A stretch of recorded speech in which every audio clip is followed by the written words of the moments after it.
I say, YouTube. Nah, hold on, let me get it right. I say, YouTube. Good morning, good morning. Well, it's a good morning. Man, they got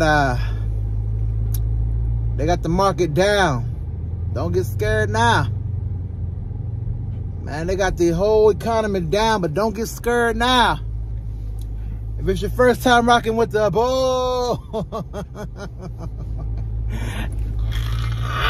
be the KING SPR 33. That be me, King Spree.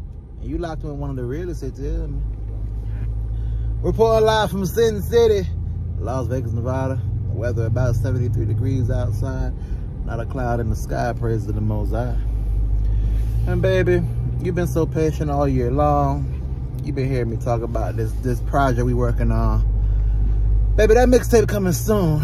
And I promise you gonna love it. So, on some real talk. Bitcoin down, whole crypto market down. Stocks are down. Most companies are they're losing value. We are in a bear market. Now I'm not Mr. Finance, and I'm not your financial advisor because I ain't got the financials to advise you. But, you know, I am somebody that once I start learning about something, I do try to do my best to educate myself on it and then, you know, apply the lessons learned. So, over the past year, since last year, October to be exact, I've been investing in crypto, Cardano, Bitcoin, recently Ethereum. And at the start of this year, I opened up TD Ameritrade, started investing in individual companies. I got a Vanguard account that I do my Roth IRA in, and in that situation, I do S&P 500, VOO, and then on my personal brokerage, I go ahead and do Apple, Amazon, VTI, QQQ. I keep it real simple, right? And I just try to, you know, build up my my shares within each situation. So, in doing that, you know, you're spending your money and you don't really see no return on your money immediately. Yeah, you see it go up and down, but to be honest, you know, you don't really know what that means. You know that green means good, supposedly red means bad, and then you just try to, you know, ride the wave out. Me personally, I'm trying to ride the wave out for 10, 20, 30 years. Then you have conversations with people in which they're saying, you know, you think that everybody knows, yo, buy and hold is the only way to go. You buy and you hold, and over a certain amount of time, the quality of companies will rise to the top, right? But the problem with thinking that is that not everybody really thinks like that. So right now, we have a lot going on. Bitcoin's down by last year, October, or last year, yeah, I think it was October, it was at a high of $65,000. It's now approaching under 20. Ethereum was at a high of 4,500. It's approaching under 1,000. Cardano ADA was at 325. I think the high was. It's now at like 49 cents, 50 cents. And then of course there's a bunch of others that I don't really get into, but they all doing pretty bad as well. And as far as companies, Apple's at like 138, which is not bad because last year Apple was at 120s. Amazon just did a stock split, 20-1, so they're about at $100, $103. And QQQ's at like 114, and so on and so on down the line. S&P 500 is at like I think it's like at $4,000, 4,500, and VOO is at like 325. I say all that to say this: everything's down, everything's down, everything's down. And if you listen to everybody, and you listen to people that think they know. They're telling you essentially like, yo, it's the worst it's been in X amount of years. They try to instill fear in you, right? But here's the problem with the fear game. Now, I'm not an expert, like I said. You know my slogan. I ain't your financial advisor because I ain't got the financials to advise you. But when you start doing your research and you start like researching about previous bear markets, previous stock market crashes, things going down, then you start doing your research on how people got rich. And by rich, I don't necessarily always mean billionaire, because I'm not gonna be no billionaire, but how people ended up making their money work for them drastically to a point where it was like, yo, back then I did this and now I'm good, right? Everybody speaks about several things. Number one, my bad. Let me get you right. Let me get you right. Number one, you gotta own. There's no way around it. You gotta own. Even NBA players and guys that make a lot of money, how they make most of their money is through ownership, partnering with certain companies, right? You gotta own. Number two, you could create something, a business, obviously, things like that. You create something and then own that, right? And then number three, maybe you're really talented or skillful at something that'll pay you well. But even then, you take that money and put it into ownership. Here's my point I'm trying to make. They try to use scare tactics because the reality is why would I tell you that in a down market we want you to buy? Why would I tell you that? I wouldn't tell you that.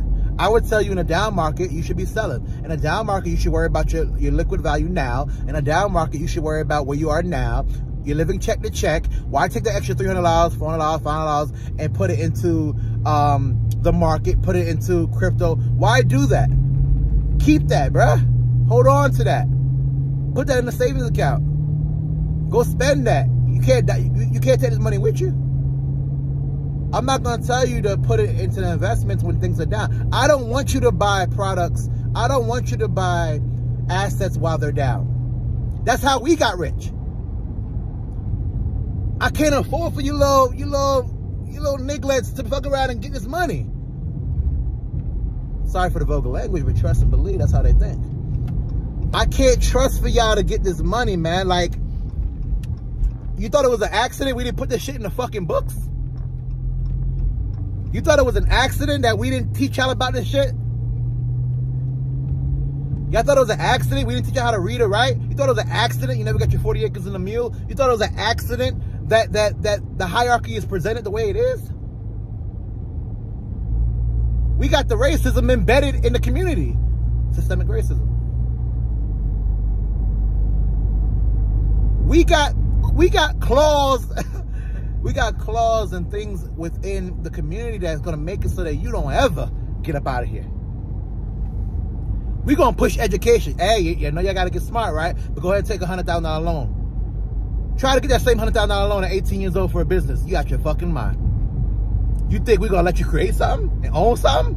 Nah, bro. Go to class. Go to economic school. Get a good degree in communications. Be $100 grand in debt. Then go buy a house and a car. That way you never get out. You think we're going to tell you to make that first property a rental property? Fuck no. You think we're going to tell you to buy a cheap car and take the other money and invest it? Hell no. Nah, you need a car payment, bruh. Don't you want a nice car? Don't you want that Charger with the Hemi engine? Yeah. You think we're going to tell you to go ahead and invest that money in something different? Now, I know when I say words like invest, I say words like systemic racism. I know a lot of people, they turn the TV off. They turn the YouTube channel off. It's cool. They don't want to hear that type of shit. They want to be entertained. Well, listen, I'm all about entertaining. And I'm all about being funny. But we can't always be funny if we never get serious. Then we can't tell the difference. Right? So I'm seeing everybody preaching, man, yo, we gotta sell, we gotta sell, we gotta sell. I'm losing money, I'm losing money. You ain't lost nothing, king, queen. Until you sell the asset, you haven't lost anything. We just holding. You think the motherfuckers that own blocks, own property in blocks, you think they selling? Nope. They bought it in 1903, been passing that shit down. Passing that shit down. They got in the stock market in 1925. They've been passing that shit down. Passing that shit down. And then in 2025, their grandkids are well off. Now, I'm not saying only doing for your kids, because some of us don't got kids. But what I'm saying is, most of my peers are late 20s, mid 30s, late 30s, early 40s. You got another 20, 30, God willing, in the tank. I got patients every day that I see that are 75 years old that if they took care of themselves would look good, and they still living. They still, they still living. We got a little bit longer to go. I'm 35 years old. You put 30 years on it, I'm 65. I got 30 more years of working before I can retire. 30 years. I can't hold a quality company for 10. I can't hold a quality company for 15. I can't hold a quality company for 20 and just build. I can't hold a property for 20. Y'all worry about tax returns. Y'all worry about quick flips. Y'all worry about things that don't really fucking matter, man, to be honest. Buy and hold. That's it. There ain't no secret to this shit. And I ain't making this up. I heard it from other people. EYL boys, holla at me. Buy and hold. That's it. There ain't no other thing to talk about. And then again, this 2022, June 15th, holla at me in 5 years and we'll see if I made any improvements, I guess, right? But buy and hold, man. Not just with like money, like monetary things. Buy and hold, period. Right? Buy your education and hold it. That don't mean go to school all the time, but learn something, keep it. Learn a lesson, keep it. Find a good girl, keep her. Find a good deal, keep it. Buy a good product, keep it. One of my homeboys bought a Rolex for a couple dollars, for whatever he paid it for. Keep it. We're not quick flipping no more, man. We playing the long game, because they've been playing the long game this whole time. Dog, it's crazy, because like when you live, it's like the Matrix. You don't even know you in a game. Then when you find out and you identify that you're actually a part of a game, now you got to start to learn how to play the game. Anybody that plays ball knows what I'm talking about. You go to the local court, there's some guy just throwing it up from half court. Make it rain. That's that type of dude. That type of dude might hit a shot or two. He don't even know he's not good. Because it's so like, the world's so, and then you could be a dude that is a million times better than him, and then you tell him that you're not good. Because there's a world out there where there's ball players that really play ball. 6'7", 6'8", jumping out the gym, run a 4.2, vertical 45 inches, wingspan 7'2", handles, jump shot. They don't know that world even exists. They only know the world where there's overweight people playing against each other. Where there's weekend warriors playing against each other. My point I'm making is, once you realize that you're in the game, we're all in the game of finance. We're all competing against the next guy, the next woman. Once you start realizing that you're in the game, now you gotta learn how that game works. And in learning how that game works, it takes some stripping down to build back up. I know you don't want to hear this, Papa. I know you want me to talk that bullshit. I know you want me to talk about Tekashi. What Tekashi did, or what Megan Thee Stallion did, what Carl Crawford said to Megan Thee Stallion. I know, and that's coming through, Papa. That's coming through. But first, we got to get to the real. You hear me? We got to get to the real. And I ain't no Malcolm X. I ain't no Martin Luther. Listen, I ain't your financial advisor, because I ain't got the financials to advise you. But we got to buy and hold, period. I don't know what y'all gonna do. I know what I'm gonna do. I ain't got much money, but the little bit of extra I do have, I'm gonna make it work for me. Whether that means I can gain $1,000, $100, lose 1,000, lose 100, or go from there. At least I know that I'll put myself in a situation where I wasn't 50, 60, 70 wishing I put $50 a month or $50 a week into the stock market. Wishing I put $100 a month into my Roth. Wishing I put X amount of money into a 401k. Wishing I had a pension. Wishing I had some type of financial property. Some type of passive income coming in. I don't want to wish. I want to do. Like the video if y'all made it this far, which I probably didn't. Y'all motherfuckers be clicking off at 1 minute. Like the video. Subscribe to the kingdom. Join the royal family. We're going to keep pushing out the content. I was gone for a minute. Now I'm back at the jump off. Like, comment, subscribe. This has been the message brought to you by the good people over here at Spree ENT. It's going to all make sense real soon.